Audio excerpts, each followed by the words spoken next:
The autumn wind carried the scent of smoke across the Colorado Territory, mixing the crisp promise of winter with something more ominous that made cattle rancher Ben Morrison uneasy as he rode the eastern boundary of his homestead. The year was 1884, and tensions between white settlers and the Ute tribes had been escalating throughout the harsh summer, fed by broken treaties and misunderstandings that seemed to multiply like tumbleweeds in a dust storm.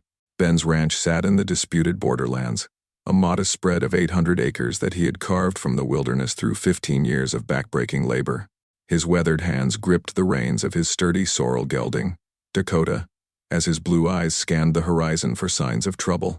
At 42, Ben had learned to read the subtle warnings the land offered to those wise enough to listen, and today, everything felt wrong. The smoke he had been tracking for the past hour was too thick, too persistent to be a simple cooking fire or signal smoke. It billowed black and angry against the pale sky, rising from the direction of the Ute winter camp that lay just beyond the ridge separating Ben's property from tribal lands. The wind shifted, bringing with it not just the acrid smell of burning wood and hide, but something else that made his stomach clench with dread, the unmistakable stench of disaster. As Ben crested the ridge, the scene that unfolded below him seared itself into his memory with the permanence of a brand. The Ute camp was in chaos, with several wickiups already consumed by flames that leaped and danced like demons in the afternoon light. Men and women ran between the burning structures, some carrying water from the nearby stream, others frantically salvaging possessions from the advancing fire. But it was the sound that cut through Ben's heart like a blade, the high, terrified scream of a child coming from a wickiup that stood fully engulfed in flames. The traditional dwelling, constructed of wooden poles and covered with hide and brush, had become a death trap, its dry materials feeding the fire's hunger with terrible efficiency. Ben saw Ute warriors circling the burning structure, their faces twisted with anguish and desperation as they searched for some way to reach the trapped child. The heat was so intense that even approaching within 10 feet was impossible, and the entrance to the wickiup was completely blocked by fallen, burning timbers. Without conscious thought, Ben spurred Dakota down the slope toward the burning camp. His rational mind screamed warnings about riding alone into a Ute settlement, about the danger of being mistaken for an enemy, about the foolishness of involving himself in tribal affairs.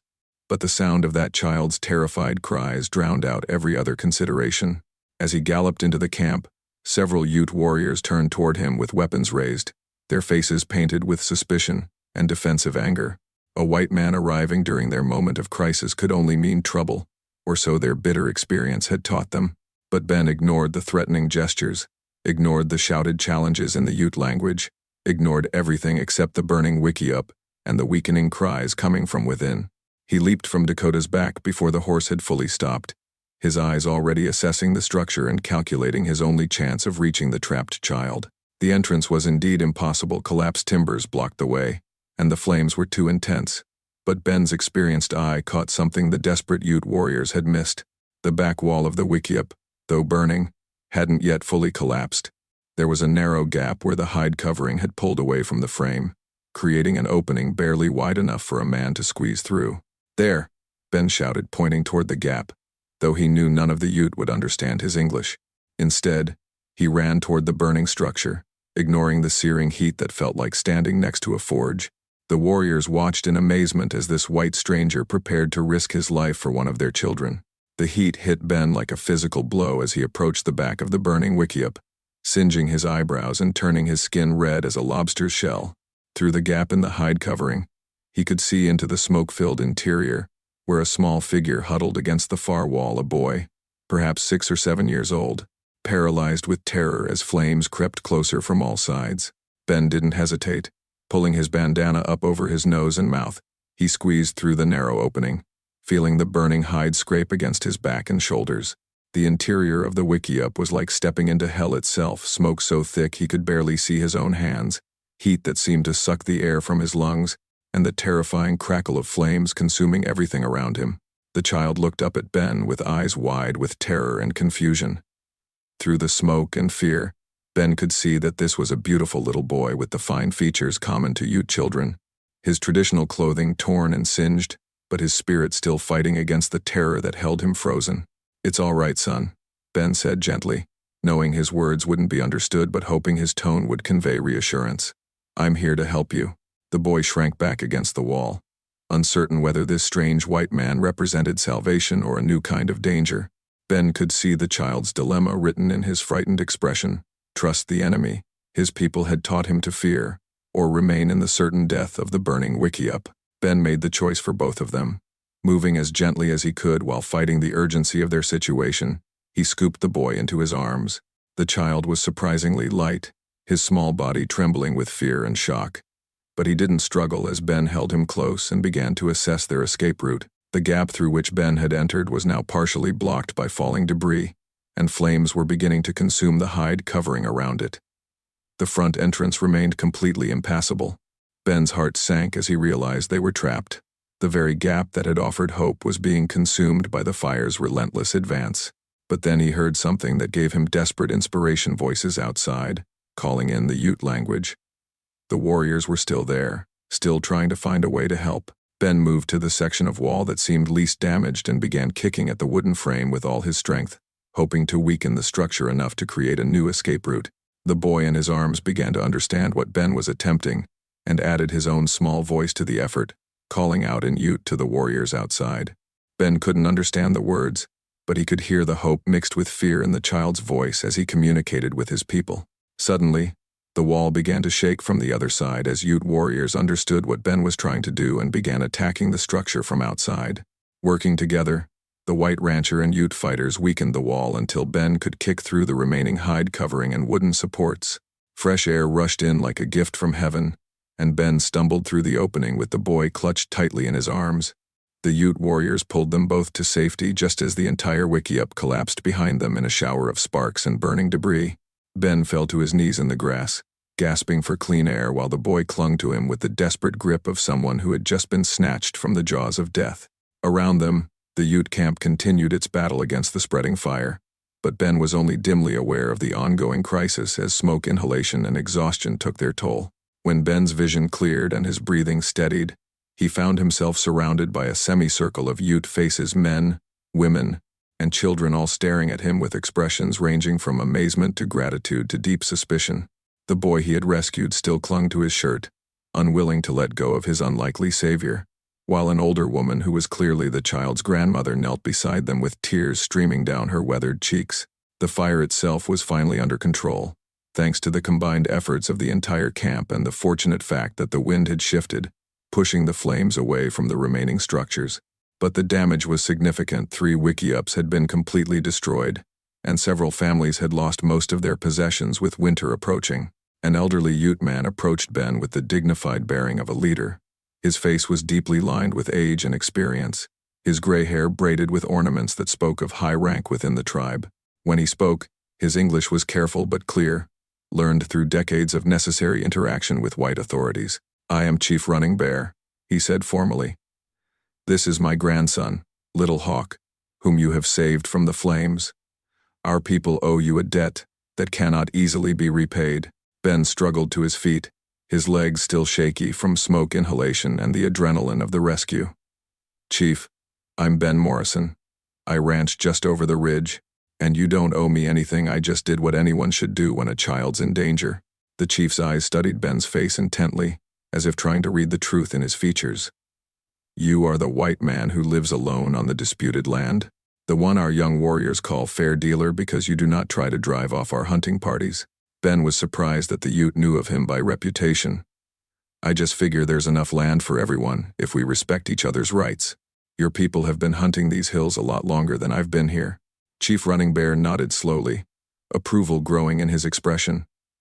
"This is wisdom not often found in white settlers, and now you have shown courage and mercy that honors the best traditions of any people." Little Hawk finally released his grip on Ben's shirt and ran to his grandmother, who enveloped him in a fierce embrace while speaking rapidly in Ute. Ben could hear the love and relief in her voice even without understanding her words. His grandmother, Singing Moon, says the spirits guided you to save her grandson. Chief Running Bear translated. She says such courage creates sacred bonds that cannot be broken. Ben looked around at the destruction the fire had caused and felt his heart clench with sympathy. "Chief, winter's coming on hard, and your people have lost shelter and supplies. If there's anything I can do to help." The offer seemed to surprise many of the Ute, and Ben could hear murmured discussions in their native language. It was clear that his willingness to extend aid beyond the immediate rescue was unexpected. "You would help rebuild what the fire has destroyed?" Chief Running Bear asked. "If you'll let me," Ben replied simply. "I've got timber on my land, and I know something about construction. It's the least I can do." The chief was quiet for a long moment, his weathered face thoughtful as he considered this unprecedented offer. When he spoke again, his voice carried the weight of formal decision. "Ben Morrison, your actions today have shown us that not all white men see Ute people as enemies to be driven away or obstacles to be removed. You have risked your life for one of our children and offered your labor to help repair the damage. This creates obligations on both sides that honor demands we fulfill." Ben was about to protest that he expected nothing in return when Chief Running Bear held up his hand for silence. "Among our people, when a life is saved, especially the life of a child, the debt can only be repaid through actions that demonstrate equal courage and sacrifice. You have shown us what white man's honor looks like. Now we must show you what Ute honor demands in return." The next morning brought an unexpected sight to Ben's ranch, a delegation of Ute riders approaching across the grassland, led by Chief Running Bear and including several men Ben recognized as the tribe's most skilled craftsmen and builders. Little Hawk rode behind one of the warriors, his young face bright with excitement as he spotted Ben emerging from his modest cabin. Ben's homestead was typical of frontier ranches, a small log cabin he had built himself, a simple barn that was showing its age after 15 years of harsh weather, and a collection of outbuildings that served various practical purposes. It was functional but far from impressive, the product of one man's labor and limited resources. Chief Running Bear dismounted with the fluid grace of a lifetime horseman and approached Ben with formal dignity. "We have come to examine your land and your buildings," he announced. "Our craftsmen need to understand what you have before we can plan what you will have." "Plan what I will have?" Ben asked, confused by the chief's words. "Yesterday, you risked your life to save Little Hawk from the fire spirits," the chief explained. "Today, you would have come to our camp to help rebuild what was destroyed, but we have decided that our honor requires a different response." Ben watched as the Ute craftsmen spread out across his property, examining his barn with the critical eyes of expert builders. They tested the foundation stones, ran their hands along the weathered wooden beams, and spoke quietly among themselves in their native language. One of the men, introduced as Stone Wolf, approached Ben and spoke in careful English. "Your barn is old, weak in many places. Winter storms will destroy it soon. Animals will suffer from cold and wet. It's held up this long," Ben said defensively, though he knew the Indian was right. "I've been meaning to make repairs, but repairs will not be enough," Stone Wolf interrupted gently. "Foundation is wrong, wood is rotted, roof will not hold snow. You need new barn, built properly to last many winters." Chief Running Bear nodded agreement. "This is what Ute honor demands, not small help but great help. You saved life of our most precious child. We will build you barn that will stand for your children and your children's children." Ben felt overwhelmed by the generosity of the offer. "Chief, that's incredibly generous, but I can't ask you to."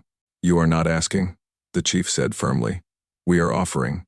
To refuse would be to dishonor the sacred bond created when you saved Little Hawk.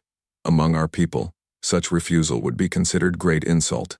Little Hawk ran up to Ben and tugged on his sleeve, chattering excitedly in Ute while pointing toward the old barn. Chief Running Bear smiled at his grandson's enthusiasm.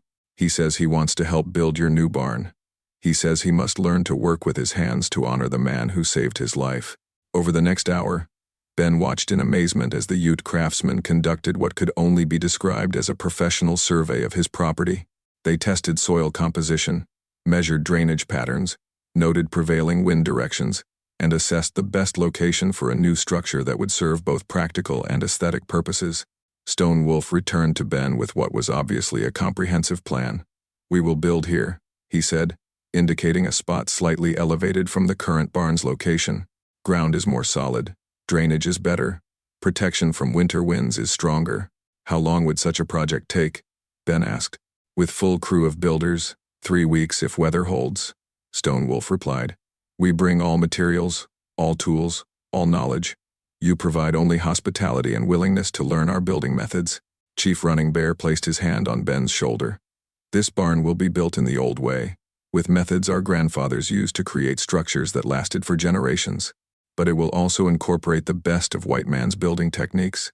It will be a symbol of what becomes possible when different peoples work together with mutual respect. Ben looked around at his modest ranch, trying to imagine the kind of barn these master craftsmen would create. I don't know what to say. This is far more than I deserve for doing what anyone should have done. Anyone should have done it, Chief Running Bear agreed. But only you did do it. That is the difference between should and is, between ordinary and extraordinary. Little Hawk will carry the memory of your courage for the rest of his life. It is fitting that you should carry a reminder of our gratitude for the rest of yours. The construction began 3 days later, with the arrival of a work party that took Ben's breath away.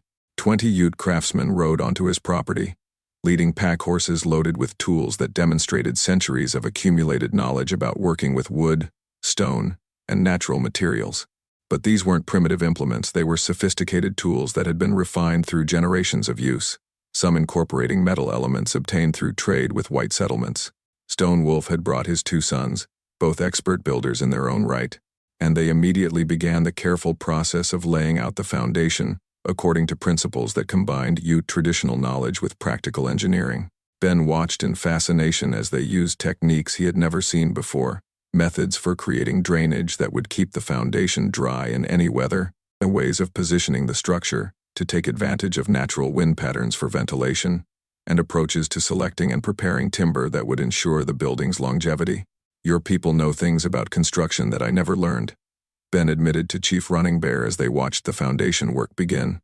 Our ancestors had to build structures that would last through prairie winters and mountain storms, the chief explained. Over many generations we learned what works and what fails, but we have also learned from watching white man's buildings. Some techniques are better than our old ways. The fusion of building traditions was evident in every aspect of the construction. The foundation used Ute methods for drainage and stability, but incorporated cut stone techniques the craftsmen had observed in white settlements.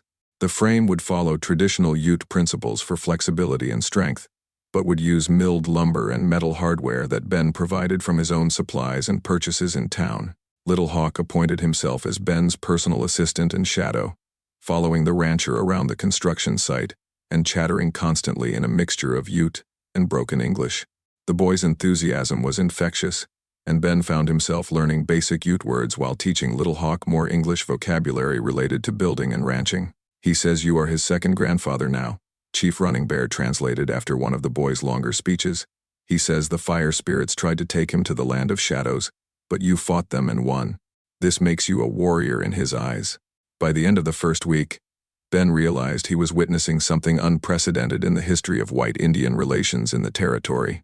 Word of the construction project had spread, and other ranchers began riding by to observe the Ute craftsmen at work. Instead of the hostility or suspicion Ben had expected, most of the white visitors expressed genuine admiration for the quality of the workmanship and the innovative building techniques being employed. Tom Bradley, whose ranch lay 10 miles to the south, spent an entire afternoon studying the drainage system the Ute had created for the foundation. Never seen anything like it, he admitted to Ben. They're using the natural slope of the land to carry water away from the building in a way that'll work even during spring flooding. Wish I'd known these techniques when I built my place. But it was the visit from Sarah Mitchell, the school teacher from the nearby town of Cedar Falls, that created the most profound impact. Sarah had heard about the unusual construction project and wrote out with her notebook, hoping to document what she saw for a letter to her sister back east. Mr. Morrison, she said, after watching the Ute craftsmen work for an hour, what I'm seeing here challenges everything I've been told about Indian capabilities and white Indian relations. These men are master craftsmen using sophisticated techniques. The cooperation between your people and theirs is remarkable. They're not my people and theirs, Ben replied gently. They're just good folks helping a neighbor, same as happens in any decent community. Sarah made careful notes as she watched Little Hawk working alongside his grandfather, learning traditional skills while proudly showing off the English words Ben had taught him. This child is receiving an education that combines the best of both cultures, she observed. He's learning traditional Ute craftsmanship while also acquiring English and exposure to white farming techniques. As the second week of construction progressed, the barn began to take shape in ways that exceeded Ben's wildest imagination. The structure was massive, larger than anything he had dreamed of owning, but also elegantly proportioned and beautiful in its combination of functional design and aesthetic appeal. The Ute craftsmen had incorporated decorative elements that reflected their artistic traditions while maintaining the practical focus of a working ranch building. The roof design was particularly impressive, using a traditional Ute technique for creating multiple levels that would shed rain and snow efficiently while providing natural ventilation for the animals below. But the craftsmen had adapted the design to accommodate a hayloft and grain storage areas that reflected white ranching practices. "This barn will hold enough hay to feed your cattle through the worst winter," Stone Wolf explained to Ben as they stood inside the nearly completed structure. "But design also allows for easy access to animals, good air circulation, and protection from predators." Ben ran his hands along the smooth wooden beams, marveling at the craftsmanship. Every joint was perfect, every beam precisely fitted, every element designed to work in harmony with the whole. "Stone Wolf, this is the finest building I've ever seen. It's more like a cathedral than a barn." The Ute craftsman smiled at the comparison. "Among our people, any structure that shelters life is sacred. Animals depend on this building for survival, so it must be built with same care as lodge for chief or medicine man." On the 10th day of construction, an unexpected visitor arrived at the ranch, Colonel James Harrison, the territorial administrator, responsible for Indian affairs in the region. Harrison had heard reports of the unusual cooperation between Ben and the Ute tribe, and had come to investigate what he clearly suspected might be some form of illegal collaboration. "Morrison," the colonel said without preamble, "I've received reports that you're harboring a large party of Indians on your property. Given the current tensions in the territory, I need to understand exactly what's happening here."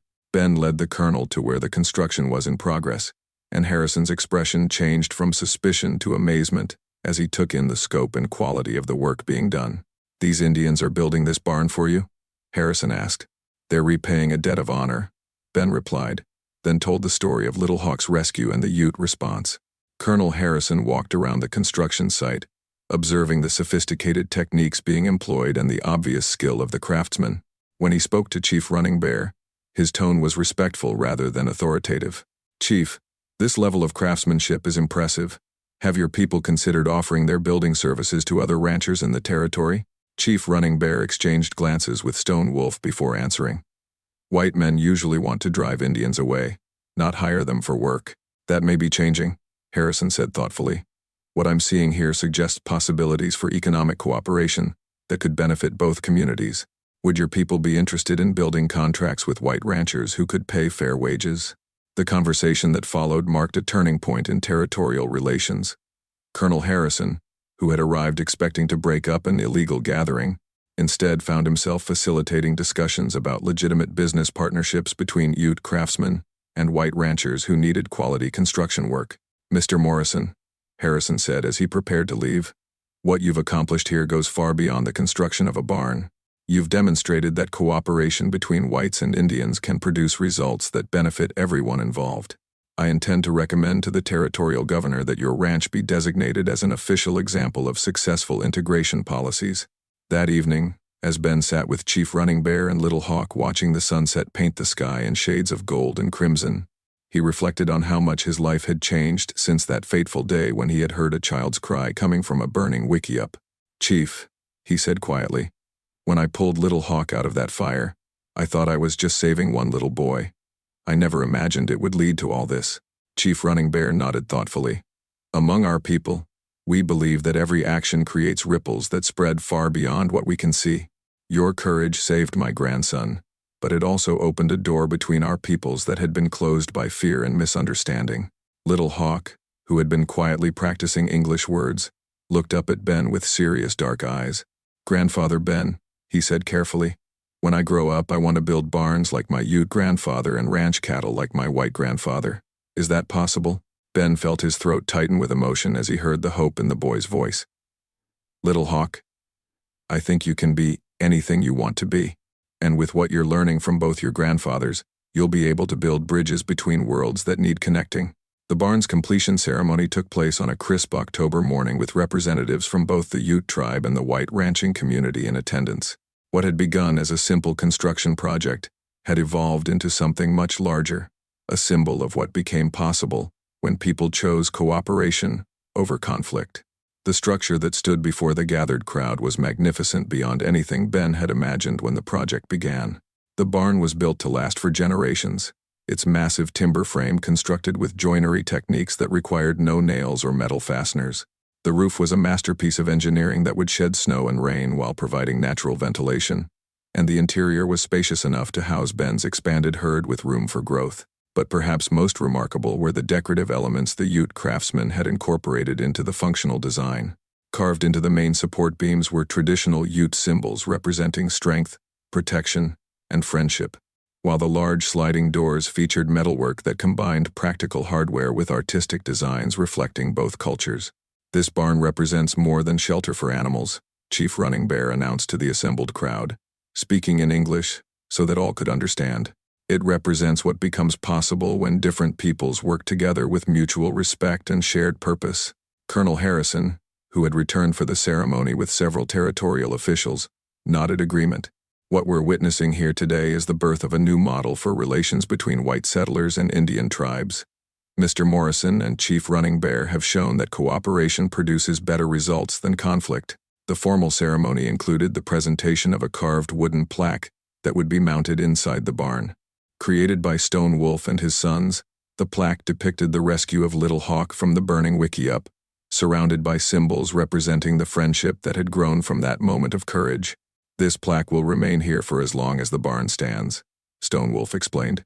"Future generations will see it, and remember that courage and kindness create bonds stronger than any timber or stone." Little Hawk, now speaking much better English after weeks of working alongside Ben, stood proudly beside his white grandfather as the ceremony concluded. The boy had appointed himself as the barn's official guardian, responsible for showing visitors around and explaining the various Ute building techniques that had been incorporated into the structure. "This is my barn too," he announced to anyone who would listen. "Grandfather Ben saved me from the fire spirits, and my Ute family built him the best barn in all the territory. Now I take care of both grandfathers and the barn and the cattle." As the crowd dispersed, Ben found himself alone with Chief Running Bear, walking through the completed barn and marveling at the quality of the craftsmanship. "Chief, I need you to know that this barn represents more to me than just a building," Ben said. "It's proof that the prejudices and hatred that divide our peoples don't have to be permanent. What your craftsmen have built here will outlast both of us, and it will stand as a reminder that cooperation is possible." Chief Running Bear ran his hand along one of the carved support beams, feeling the smooth wood that would bear the weight of the structure for decades to come. "My friend, when Little Hawk is an old man with grandchildren of his own, he will bring them to this barn and tell them the story of the white rancher who risked his life to save a Ute child, and the Ute craftsman who built something permanent to honor that courage."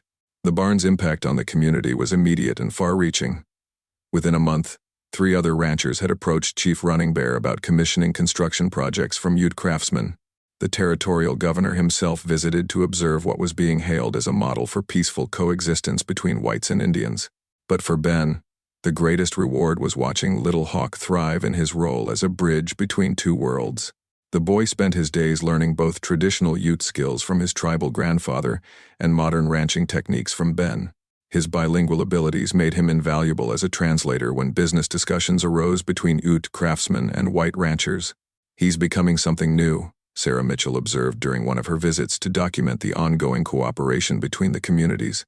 "Little Hawk represents a generation that won't see whites and Indians as enemies, but as different peoples with valuable knowledge to share." Winter arrived early that year, bringing with it the kind of blizzard that tested every structure in the territory. Ben watched from his cabin window as snow piled against the new barn's walls and wind howled around its corners. But the building stood firm and solid, its design proving perfectly adapted to the harsh conditions. Inside the barn, his cattle remained warm and dry, protected by the sophisticated ventilation system that provided fresh air without creating drafts. The hay storage areas kept feed dry and accessible, while the clever roof design shed snow in a way that prevented dangerous accumulation. "Your barn is the talk of every rancher within 50 miles, Tom Bradley told Ben during a visit in January. "Half the cattle in the territory are suffering in this weather, but yours are comfortable as house cats." Word is spreading that Ute builders know secrets about winter construction that white carpenters never learned. The success of the barn during the harsh winter led to an unexpected development: the formation of the Ute Construction Cooperative, a formal business arrangement that allowed tribal craftsmen to contract their services to white ranchers and settlers throughout the territory. Colonel Harrison helped establish the legal framework, while Ben served as an unofficial mediator and reference for the quality of Ute workmanship. Chief Running Bear proved to be a shrewd businessman as well as a wise leader.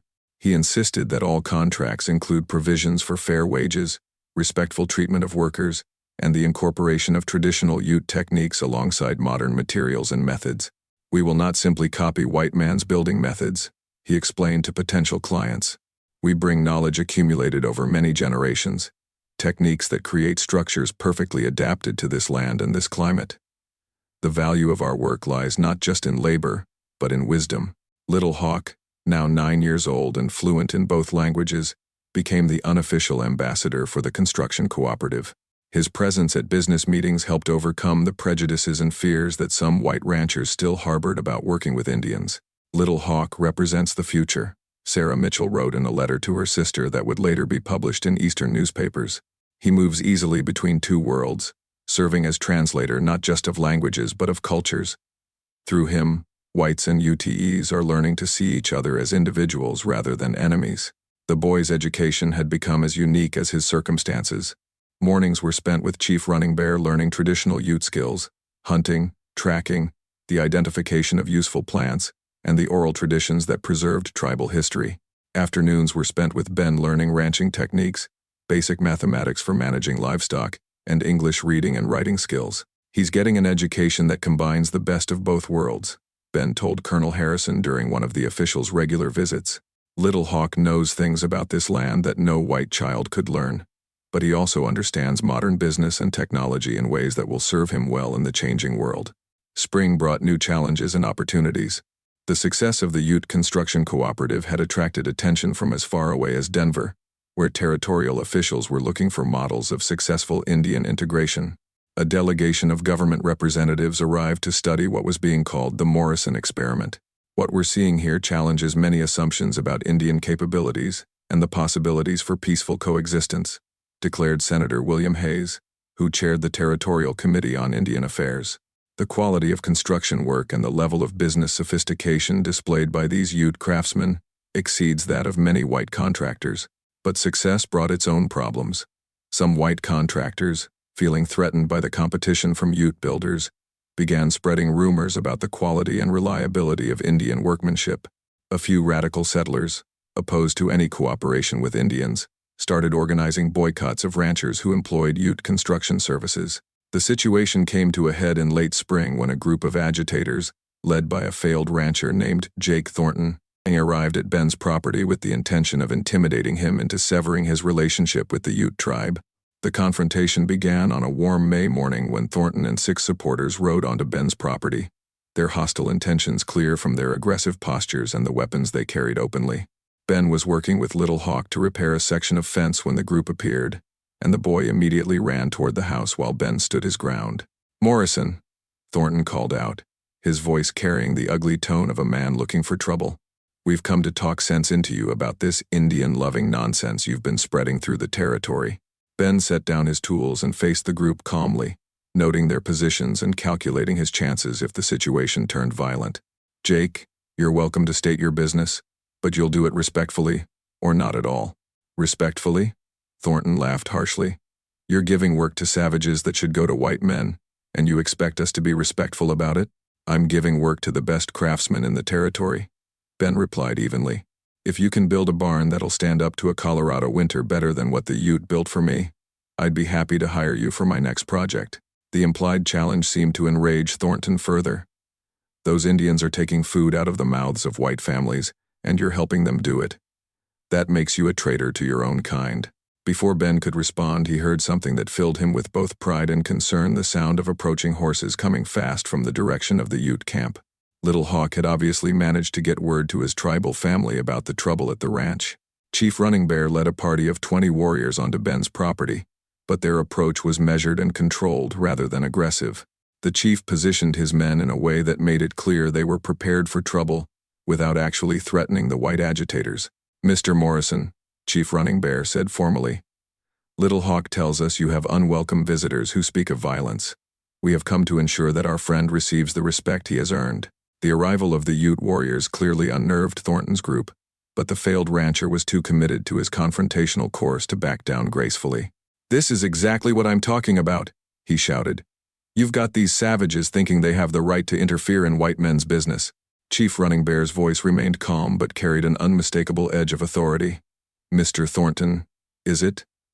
Ben Morrison is our friend and business partner. Threats against him are threats against the Ute people. I suggest you consider your next words very carefully." Thornton looked around at the disciplined Ute warriors, then back at Ben standing resolute beside his magnificent barn, the physical proof of what cooperation could accomplish. The sight seemed to deflate some of his bluster, but pride prevented him from backing down completely. "This isn't over, Morrison," he said, his voice lacking its earlier conviction. "There are plenty of folks in this territory who won't stand for whites consorting with Indians, and there are plenty more who judge a man by his character rather than the color of his skin," Ben replied firmly. "You're welcome to test which group has more influence." As Thornton and his supporters rode away, Chief Running Bear approached Ben with obvious concern. "My friend, these men represent danger not just to you, but to the cooperation we have built. There are always those who profit from hatred and division." "Chief, I knew there might be trouble when we started this partnership," Ben said, "but I won't be intimidated out of doing what's right. The success of your craftsmen speaks for itself. People can see the quality of what you build." Little Hawk emerged from the house where he had been watching the confrontation with wide eyes. "Grandfather Ben," he said seriously, "why do some white men hate us even when we do good work and help them?"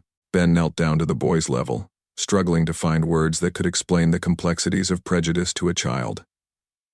"Little Hawk, some people are afraid of anything different from what they know. Fear makes them angry, and anger makes them want to hurt others. But there are more good people than bad people in the world. We just have to be brave enough to stand up for what's right." The confrontation with Thornton had an unexpected result. It galvanized support for the Ute Construction Cooperative throughout the territory. Word of the incident spread quickly, and within days, ranchers who had been undecided about hiring Ute craftsmen began placing orders as a way of showing their opposition to Thornton's intimidation tactics. "You've got more work requests than you can handle," Ben told Chief Running Bear during a planning meeting the following week. "Tom Bradley wants a new house. The Hendersons need a root cellar, and 3 ranchers from over in Mesa County are asking about barns for next year." The chief smiled with satisfaction. "Hatred makes noise, but quality work speaks louder. Our craftsmen will prove themselves through their labor, not their words." Sarah Mitchell, who had documented the entire confrontation for her newspaper articles, observed that the incident had become a defining moment for the territory. "The choice between Thornton's way and Morrison's way represents the choice between old hatreds and new possibilities," she wrote. "The overwhelming response in favor of cooperation suggests that most people are ready for a different kind of future." 5 years after the fire that had brought them together, Ben Morrison stood in his magnificent barn watching Little Hawk, now 14 years old, and growing tall and strong, demonstrate traditional Ute wood joining techniques to a group of young white apprentices who had come to learn from the master craftsmen of the construction cooperative. The barn had become more than just a building. It was a symbol of what became possible when courage met gratitude, when different peoples chose cooperation over conflict. Visitors came from across the West to study both the construction techniques and the social model that had made such cooperation possible. Little Hawk had grown into his role as a bridge between worlds with remarkable grace and wisdom. Fluent in both languages and comfortable in both cultures, he served as translator, diplomat, and teacher for the increasing number of joint projects between white and Ute communities. "Watch how the joint locks together without any metal fasteners," Little Hawk explained to his students, his English now perfect but still carrying the musical cadence of his native language. "This technique has been used by my people for many generations because it creates flexibility that prevents the wood from breaking during earthquakes or severe storms." Ben felt a deep pride watching the boy teach skills that represented the best of both his heritages. Little Hawk had indeed become something new, not white or Ute, but a person who embodied the possibilities that emerged when different traditions combined their strengths. The Ute Construction Cooperative had grown into the most successful business enterprise in the territory, employing over 50 craftsmen and maintaining a waiting list of clients that stretched into the following year. The quality of their work had become legendary, and built by the Ute, had become a mark of distinction throughout the Southwest. Chief Running Bear, now showing his age but still sharp of mind and strong of spirit, often spoke of the fire that had started it all. When the flames took our wickiups that day, he would tell visitors, "We thought we had lost much, but the fire spirits were actually clearing the way for something better." the friendship that changed all our lives. Ben's ranch had become an unofficial headquarters for what historians would later call the Colorado Experiment, the successful integration of white and Indian communities through economic cooperation and mutual respect. Territorial officials regularly brought delegations to observe the model, and several other regions had attempted to replicate the success. But perhaps the most significant change was in the children, both white and Ute, who were growing up seeing cooperation as normal, friendship across racial lines as natural, and the combination of different cultural traditions as a source of strength rather than conflict. These children represent the future, Sarah Mitchell wrote in her final article about the Morrison Ranch. They speak each other's languages, respect each other's traditions, and work together toward common goals. They are proof that the divisions that separate their parents' generation don't have to be permanent. On the 5th anniversary of the fire, the entire community gathered for a celebration that honored both the rescue that had started everything and the friendship that had grown from it. The barn was decorated with traditional Ute symbols and white frontier bunting, while long tables groaned under the weight of food representing both culinary traditions. Little Hawk, now acknowledged as the heir apparent to both Ben's ranching knowledge and Chief Running Bear's wisdom, he stood before the assembled crowd to speak about the lessons he had learned from living between two worlds. 5 years ago, fire spirits tried to take me to the Shadowlands, he said, his young voice carrying surprising authority. But Grandfather Ben fought those spirits and won, saving not just my life but the future of our peoples. The barn that stands behind us is not just wood and stone. It is proof that courage creates opportunities, that kindness builds bridges, and that different peoples working together can accomplish more than either could achieve alone. Ben felt tears in his eyes as he listened to the boy he had come to love as his own grandson. In saving Little Hawk from the fire, he had indeed saved more than one life. He had saved the possibility of friendship, understanding, and cooperation between peoples who had known only conflict. As the celebration continued into the evening, with Ute drums joining white fiddles in music that belonged to no single tradition but to all who heard it, Ben reflected on the chain of events that had transformed his simple ranch into a symbol of hope for an entire territory. The barn still stood as strong and beautiful as the day it was completed, its Ute construction techniques ensuring that it would endure for generations. But its greatest value was not in its physical structure, it was in what it represented. The truth that enemies could become family, that cultural differences could become sources of strength, and that one moment of courage could change the world. Years later, when Little Hawk had grown to manhood and established his own ranch using the combined wisdom of both his grandfathers, he would tell his own children the story of the fire that had brought two peoples together. The barn would still stand then, weathered but strong, its carved beams telling the story of the day when a white rancher heard a child's cry and chose to answer it with courage rather than fear. In the end, the strongest structures built by the Ute Construction Cooperative were not made of wood and stone, but of trust and friendship, understanding and respect. These invisible buildings, constructed one act of kindness at a time, would prove to be the most enduring monuments to the fire that had forged a brotherhood between two worlds.